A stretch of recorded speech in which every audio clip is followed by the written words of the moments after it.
தேனி மாவட்டம் ஆண்டிபட்டியில் உள்ள little flower பள்ளி சார்பில் சர்வதேச குழந்தை தொழிலாளர் ஒழிப்பு தின பேரணி.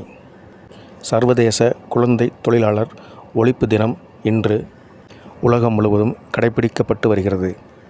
இதன் ஒரு பகுதியாக தமிழக அரசு குழந்தை தொழிலாளர் இல்லாத நிலையை உருவாக்கவும், குழந்தைகள் பள்ளிக்கு செல்வதை உறுதிப்படுத்தவும் பள்ளிகளுக்கு விழிப்புணர்வு நிகழ்ச்சி நடத்த அறிவுறுத்தியுள்ளது.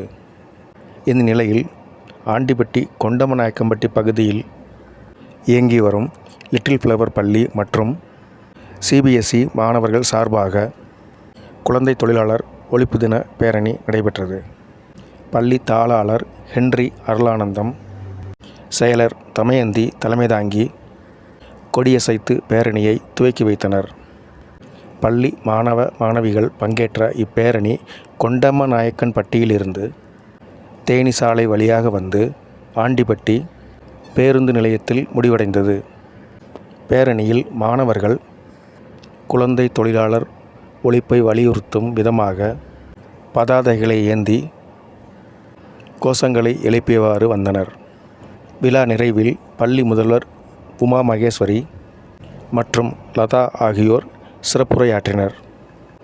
காவல்துறை சார்பில் ராமன், முருகேசன் வாழ்த்தி பேசினர்.